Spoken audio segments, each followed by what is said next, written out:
Les vraies voix Sud Radio, le grand débat du jour.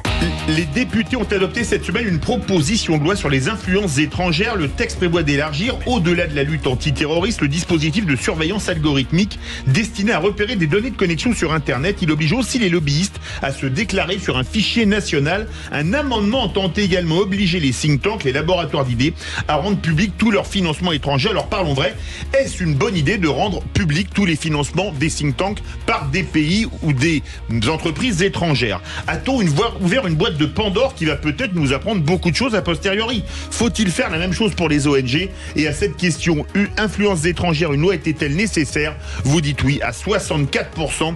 Vous voulez réagir? Le 0826 300 300. Avec nous, Louis Collard, chef adjoint du pôle enquête au journal belge Le Soir et co-auteur du livre Qatargate, publié chez HarperCollins. On va faire un tour de table des vraies voix. Philippe Bilger, c'est pas quand même intéressant de savoir quelle puissance étrangère finance tel think tank, ou moi je le dis, pourquoi pas telle ONG? Sûrement. Alors même d'abord, j'attends avec impatience de connaître évidemment l'avis de notre invité Louis Collard, belge, Nicolas, qui connaît bien. Louis Collard. Ah oui, c'est Louis Collard. C'est ça. Louis Collard, qui connaît très bien le sujet et qui lui ne commet aucune ingérence en venant chez nous. Mais sérieusement, même quelqu'un qui ne s'intéressait pas spécialement à tout cela comme moi, on ne peut pas nier depuis quelques semaines, quelques mois, voire davantage, qu'il y a évidemment des ingérences étrangères malfaisantes, animées par une intention de curiosité et presque d'espionnage qui existent. Et la France ne sait jamais faire autrement pour relever des défis ou pallier des attaques que créer une loi. Et probablement cette loi, aussi bonne qu'elle soit, va avoir des blancs, va avoir des vides qui permettront, si on veut bien m'écouter quand on anime, qui permettront à des trans...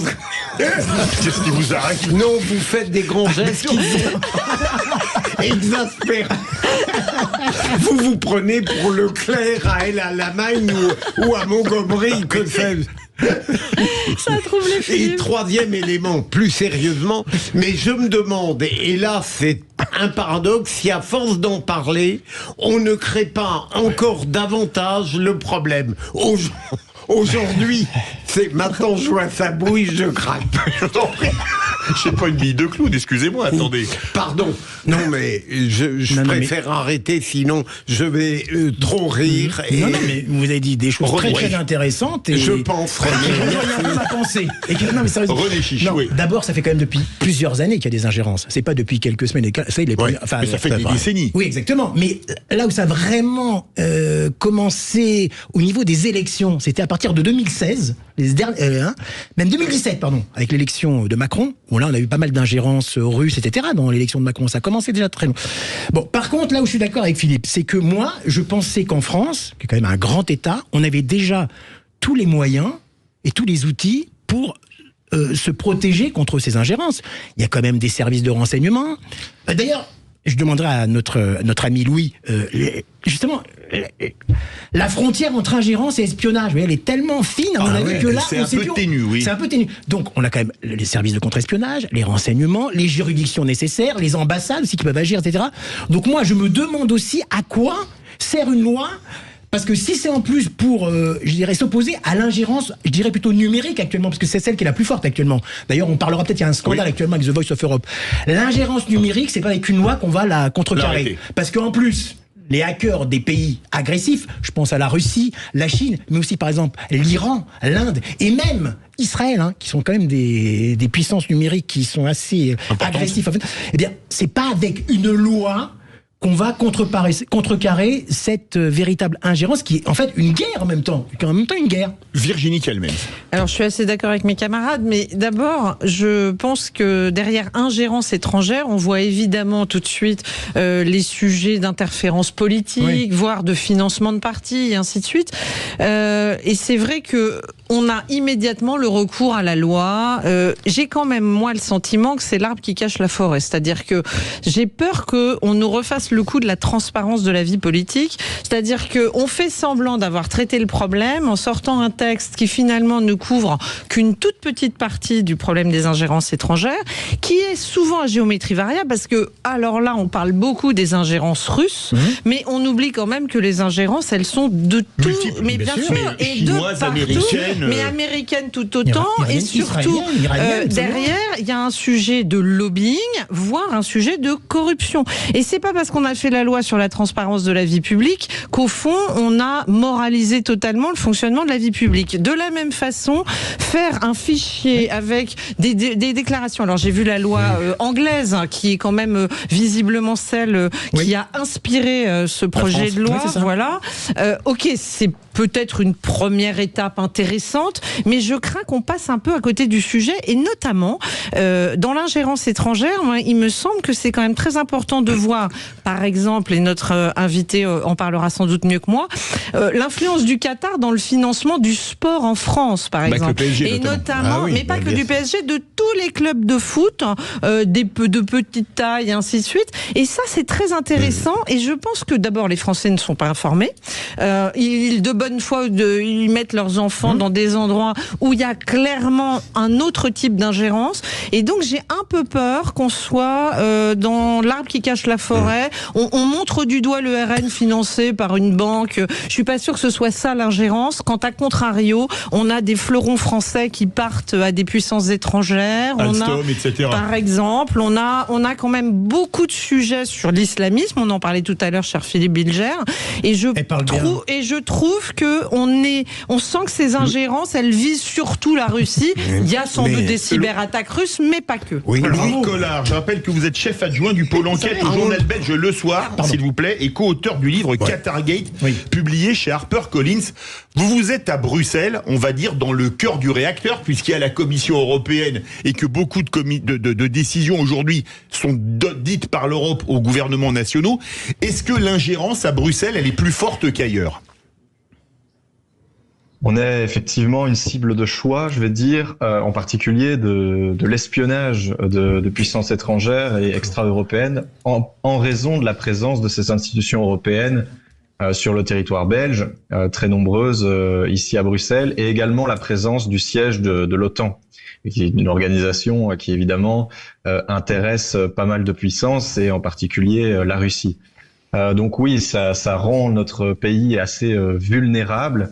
Et c'est pour ça en fait que le Qatargate, donc l'affaire de corruption et d'ingérence au Parlement européen, est une affaire qui a été déterrée d'abord par les services de renseignement et de contre-espionnage belges en partenariat avec des services européens, notamment d'après nos informations le service français, et ensuite par la justice belge qui a dû s'emparer du dossier parce qu'il y avait des infractions pénales manifestement à relever, et en particulier des soupçons très forts de corruption, puisqu'on a retrouvé 1,5 million d'euros en cash chez des anciens ou actuels eurodéputés. Oui. Vrai sujet. Philippe Bilger veut réagir.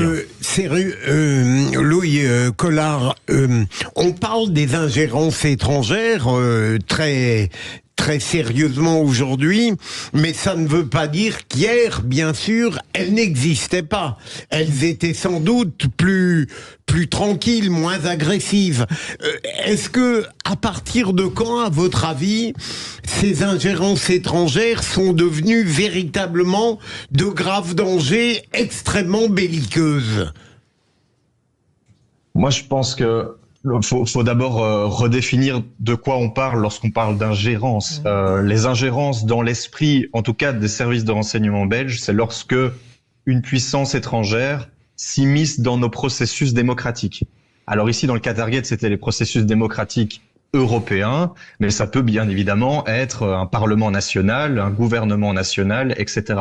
Ça peut être essayer de truquer une élection, mais ça peut être aussi essayer de faire passer des propositions de loi, etc.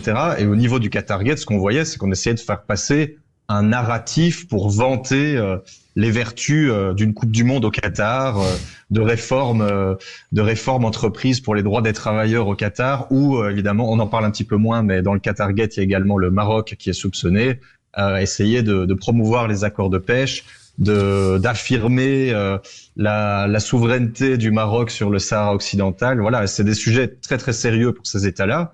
Ce qui fait que, comme pour ces États-là, c'est très important, la moindre tentative, la moindre approche, le moindre texte qui passe au niveau européen, au niveau d'un parlement national, c'est important, c'est intéressant. Mais là où ça devient vraiment chaud, je pense que c'est lorsque une élection peut être orientée, truquée, etc. Avant de donner la parole aux autres vraies voix qui veulent réagir, Philippe Bilger, pour l'ingérence étrangère, moi j'en vois une directe en France en 1947, quand pour casser la CGT, qui est le principal syndicat communiste, la CIA finance la création de FO. Si ça, c'est pas de l'ingérence étrangère, je vous donne déjà une date, ça c'est 1947 de mémoire. René Kémon. Américanophobie, toujours. Non, mais c'est pas de l'américanophobie, c'est dire une chose. Dire que la CIA a fait le coup d'état de Pinochet au Chili, c'est pas être américanophobe, c'est dire une vérité. René Kémon. Franchement. Non mais vous disputez pas. Vous devriez être arbitre, franchement. Non, moi j'avais juste deux petites questions à poser à notre spécialiste. L'ingérence aujourd'hui, est-ce que c'est pas avant tout une ingérence maintenant numérique ? Et comme je vous le demandais tout à l'heure au début, quelle est la frontière entre ingérence et espionnage ? Parce que dans l'esprit du grand public, c'est des fois pas très clair. Non, tout à fait. L'ingérence n'implique pas forcément de l'espionnage. Cependant, l'ingérence est forcément occulte, est forcément secrète. Sinon, ça peut être considéré comme du lobbying si c'est déclaré, si c'est clair, si c'est évident. Si c'est faire, comme on dit maintenant, du plaidoyer en faveur d'une réforme, en faveur d'un pays, en faveur je ne sais quelle mesure diplomatique, il n'y aurait pas de problème. Le problème de l'ingérence, c'est que c'est secret, tout comme l'espionnage. C'est pour ça que parfois il y a des ponts entre les deux. Et dans le Qatargate, on a par exemple un service d'espionnage qui est le service extérieur de renseignement marocain qui est impliqué avec des espions, avec des logiciels, avec son service qui voilà. Par contre, sur la question de l'espionnage numérique, alors pour le coup, moi, je suis surtout spécialiste d'une affaire et le Qatargate, on est loin de tout ça, à part effectivement plutôt pour le contre-espionnage, puisque ce qui est fascinant dans cette histoire, c'est que le service de renseignement belge est allé jusqu'à placer des micros et des caméras dans l'appartement de suspects pour pouvoir contrer les tentatives d'ingérence du Qatar et du Maroc. Virginie Calmels. Oui, au-delà des cyberattaques, parce que je pense que René pensait beaucoup à ça et du fait que là, effectivement, on est vulnérable, mais le monde entier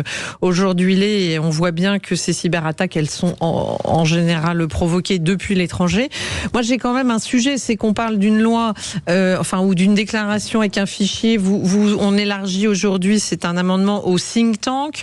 On sent bien que ça vise spécifiquement un certain nombre de cabinets ou d'officines et ainsi de suite, mais je pense que comme toujours quand on légifère, il faut être global, c'est-à-dire qu'à un moment donné, pourquoi se limiter à ça ? Vous voyez, pendant le Covid, rappelez-vous, on a quand même eu un certain nombre de médecins qui se succédaient sur les plateaux télé en omettant totalement leur conflit d'intérêts, et on pourrait appeler ça même une ingérence étrangère, de très gros laboratoires pharmaceutiques américains, Pfizer pour ne pas le nommer par exemple, et c'est pareil au Parlement européen et ainsi de suite.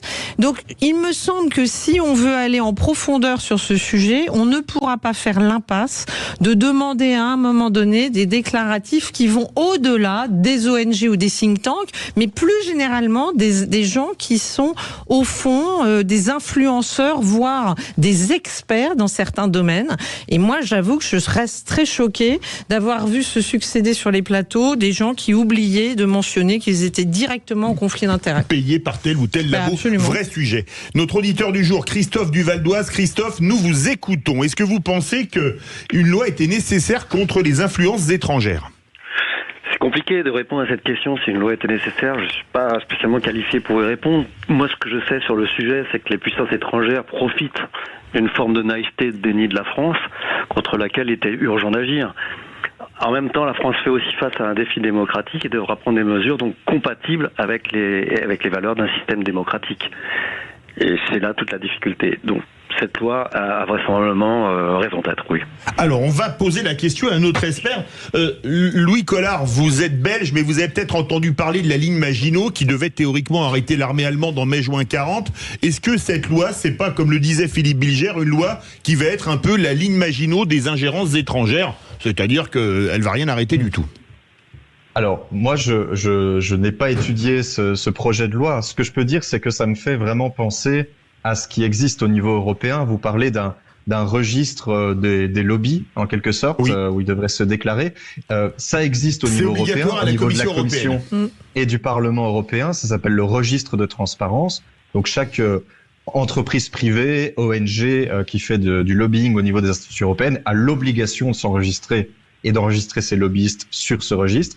Sauf que ce qu'a montré le cas Target, c'est qu'on avait au cœur de l'organisation criminelle présumée une ONG ou une pseudo-ONG, une association de droit belge, qui avait porte ouverte au Parlement européen, qui vraiment était plus présente que Human Rights Watch, par exemple, alors qu'elle avait une existence beaucoup plus récente, alors que Fight Impunity, comme c'était son nom, n'était pas inscrite au registre de transparence. Donc je dis juste, les règles, c'est bien, et ensuite il faut vérifier à ce qu'elles soient appliquées. Est-ce qu'il y a des contrôles ou une instance qui puisse contrôler si tout est bien déclaré? Philippe Bilger voulait dire un mot, mais très court. Très court. Au fond, est-ce qu'on peut soutenir que un jour les ingérences étrangères pourront être totalement éradiquées, ou est-ce que c'est forcément un vœu pieux? Vous me posez un petit peu une colle. Moi, j'ai l'impression, en tout cas, que depuis toujours, il y a comment dire, on appelle ça de l'espionnage, mais il y a aussi tout simplement de l'intérêt pour les politiques publiques du pays voisin ou de la puissance voisine. Donc, on peut pas empêcher ça. On peut pas empêcher un État de s'intéresser à ce que fait son voisin B, y compris par des moyens secrets, etc. L'ingérence, par contre, c'est aller un cran plus loin. C'est vraiment s'immiscer dans le processus démocratique. C'est le détourner de son but initial. Et là, il faut quand même essayer de mettre des protections et des barrières. Il faut essayer d'avoir aussi des services de sécurité efficaces, puissants, avec des moyens d'enquête pour lutter contre ça. Merci beaucoup Louis Collard, chef adjoint du pôle enquête au journal belge Le Soir et co-auteur du livre Qatargate publié chez HarperCollins. Dans quelques instants, il va y avoir des ingérences, mais entre les vraies voix, puisque c'est l'heure du qui c'est qui l'a dit. On se retrouve tout de suite dans les vraies voix de Sud Radio.